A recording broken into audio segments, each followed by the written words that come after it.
Hello students, आज मैं class 12th के बच्चों के लिए 65 बी पेपर का केस स्टडी नंबर 2 और 3 लेके आया हूँ। देखिए, केस स्टडी नंबर 2 में बच्चों ये क्रिकेट मैच ऑर्गेनाइज हो रहा है दो क्लब के बीच में और हमें पॉइंट्स गिवन है ABCD। तो फर्स्ट पार्ट है डायरेक्शन रेशियोज निकालने हैं AB वेक्टर के। तो AB वेक्टर निकाल लिया हमने, एक A को माइनस कर दिया B में से, और जो कोफिशिएंट्स आए हैं उसके वो डायरेक्शन रेशियोज हैं। सेकंड वाले पार्ट में CD वेक्टर निकाल के CD कैप निकालना है, because we have to find unit vector. Third वाले पार्ट में हमें AB और CD वेक्टर निकालना है और उसके बीच में एंगल निकालना है। तो cos थीटा का फॉर्मूला होता है AB dot CD upon AB का मैग्नीट्यूड CD का मैग्नीट्यूड, थीटा इक्वल में 90 डिग्री आ गया। और इसके और वाले पार्ट में एक ऐसा वेक्टर निकालना है जो कि परपेंडिकुलर हो AB और CD के ऊपर। तो AB क्रॉस CD निकाल लेंगे बच्चों, क्रॉस प्रोडक्ट निकालेंगे डिटर्मिनेंट के थ्रू, वही हमारा वेक्टर परपेंडिकुलर होगा AB और CD के ऊपर। ये थी केस स्टडी नंबर 2। अब आ जाओ केस स्टडी नंबर 3 पे। एक कोच 3 प्लेयर्स को ट्रेन कर रहा है। तो प्लेयर A की जो प्रोबेबिलिटी है वो 4/5 है, प्लेयर B की 3/4 है, प्लेयर C की 2/3 है। तो find the probability that first part में all the 3 players miss the target. Miss का मतलब कोई भी टारगेट को लगा नहीं पाया।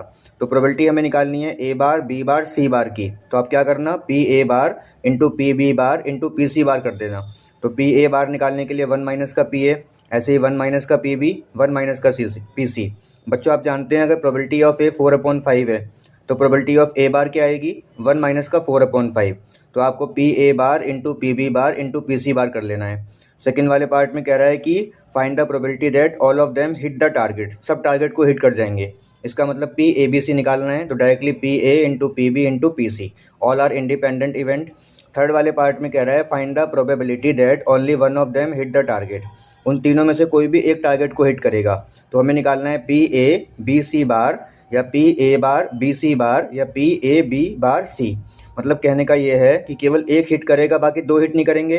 तो हमने एक को हिट कराया, बाकी दो को हिट नहीं कराया, कॉम्प्लीमेंट लगा दिया, बार लगा दिया उसके ऊपर।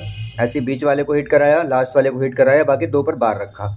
तो बार की वैल्यू अलग होती है 1 माइनस करके, और सिंपल की वैल्यू अलग होती है, वो रखेंगे, आंसर आ जाएगा हमारा।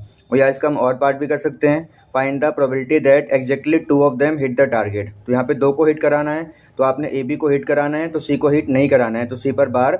सिमिलरली A और C पर हिट नहीं कराना है, B को हिट कराना है, तो A और C पर बार।